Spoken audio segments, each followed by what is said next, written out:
दोस्तों, मोस्टली आप लाइनक्स में सारे ऑपरेशन कमांड लाइन से परफॉर्म करोगे, जैसे कि फाइल क्रिएट करना, डिलीट करना, कट करना या फिर कॉपी करना। अब ये जो आप कमांड लाइन यूज़ करोगे, that command line will be provided by shell. तो सेल का काम क्या है? जो आप इनपुट दोगे उसका वो आउटपुट जनरेट करके आपको दे देगा।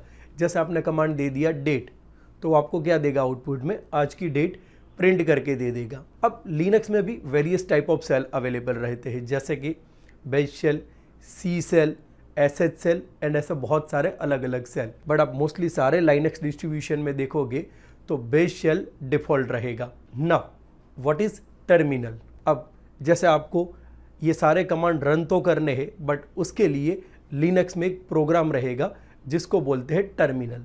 एंड टर्मिनल का यूज़ करके ही आप ये सारी कमांड लाइन परफॉर्म कर सकते हो। तो दोस्तों, चलो फिर मूव करते हैं प्रैक्टिकल पे एंड चेक करते हैं how to use terminal and how to use the command line using shell. And मैं हूँ जनक ठक्कर। ओके दोस्तों, अभी मैंने लाइनक्स सिस्टम में लॉग इन करके रखा है। अगर आपने अभी तक लाइनक्स इंस्टॉल नहीं किया है तो please refer video on our channel about how to install Linux on VirtualBox. अब जैसे हमने डिस्कस किया था, अगर आपको सेल यूज़ करना है तो लाइनक्स में एक प्रोग्राम रहेगा जिसको बोलते हैं टर्मिनल।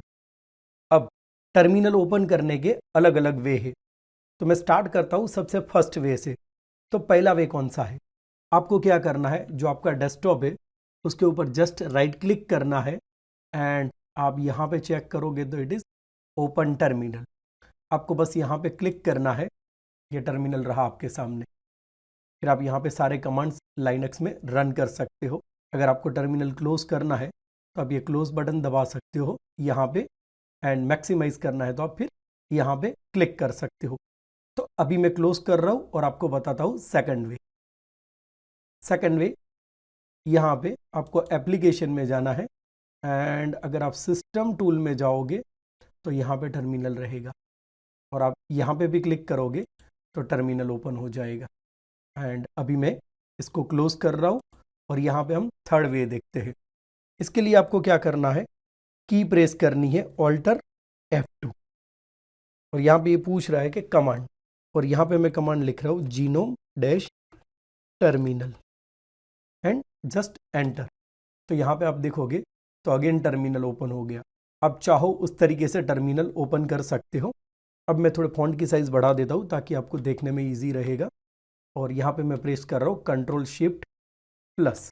अभी हम यहाँ पे कुछ बेसिक कमांड रन करेंगे। तो स्टार्ट करते हैं सबसे फर्स्ट कमांड से, that is echo command. Echo को आप प्रिंट कमांड भी बोल सकते हो। जैसे मैं इको के बाद दे रहा हूँ यहाँ पे हाई, तो ये क्या प्रिंट कर रहा है? हाई प्रिंट कर रहा है।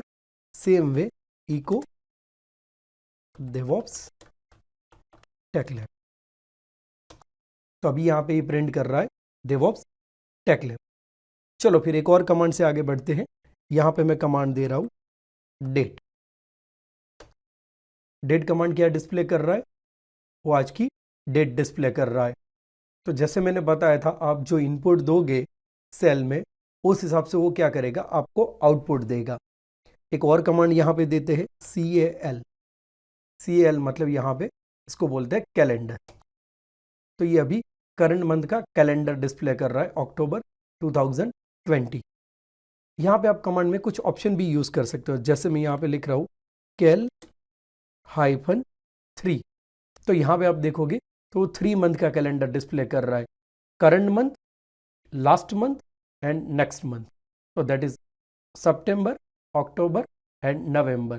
और आज की यहाँ पे डेट डिस्प्ले कर रहा है, दैट इज 3 अक्टूबर 2020।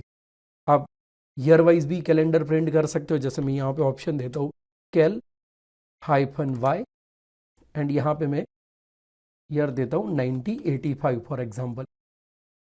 तो ये कंप्लीट ईयर का कैलेंडर डिस्प्ले कर रहा है। मैं थोड़े फॉन्ट की साइज छोटे करता हूँ तो आप क्लियरली देख पाओगे।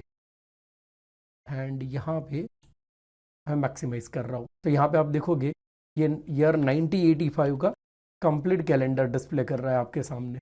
अब मैं चाहूँ कि मुझे ईयर 2021 का कैलेंडर डिस्प्ले करना है, तो मैं कमांड यूज़ करूँगा CAL-Y 2021।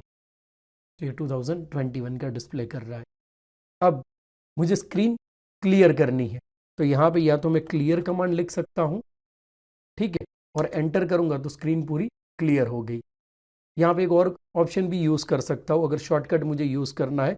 शॉर्टकट है Ctrl+L, तो या तो आप Ctrl+L प्रेस करो या फिर क्लियर लिखो, तो आपकी स्क्रीन क्लियर हो जाएगी। मैं अगेन फॉन्ट की साइज थोड़ी बढ़ा देता हूँ। नेक्स्ट कमांड यूज़ करता हूँ, that is host name. Host name आपको क्या देगा? सिस्टम का नाम, जिसको आप कंप्यूटर नेम भी बोल सकते हो विंडोज़ में। तो अभी मैंने सिस्टम में कोई प्रॉपरली होस्ट नेम नहीं दिया, तो बाय डिफ़ॉल्ट शो कर रहा है localhost.local domain। आगे हम देखेंगे कि अगर मुझे मेरे कंप्यूटर का नाम या फिर सिस्टम का होस्ट नेम प्रॉपरली डिफाइन करना है तो कैसे करेंगे। Next command that is uptime. Uptime command यहाँ पे क्या शो कर रहा है कि मेरी सिस्टम कितने टाइम से अप है और उसमें अभी तक कितने यूज़र लॉग इन है। तो अभी ये सिस्टम का करंट टाइम दिखा रहा है एंड मेरी सिस्टम लास्ट 52 मिनट से अप है। नेक्स्ट कमांड यहाँ पे देखते हैं शट डाउन। अभी मैं एंटर यहाँ पे नहीं दूंगा, बट शट डाउन या फिर init 0 कमांड, ये दोनों कमांड आप सिस्टम शट डाउन करने के लिए यूज़ कर सकते हो। सेम वे अगर आपको सिस्टम रिबूट करनी है तो आप रिबूट या फिर init स्पेस 6 कमांड यूज़ कर सकते हो। तो ये दोनों कमांड आपको सिस्टम रिबूट करके देंगे। और अगर मान लो कि आपको टर्मिनल से बाहर निकलना है तो you can use exit command. ये कमांड क्या करेगा? आपको टर्मिनल से बाहर निकाल देगा। अगर आपको फिर वापस टर्मिनल ओपन करना है तो फिर आप ओपन कर सकते हो। दोस्तों, ये सारे वो कमांड है जो अभी तक हमने ये सेशन में डिस्कस किए हैं। अगर आपने अभी तक ये प्रैक्टिस नहीं किए तो I would suggest refer this once and do practice. अब हम नेक्स्ट सेशन में डिस्कस करेंगे लाइनक्स डायरेक्टरी स्ट्रक्चर के बारे में।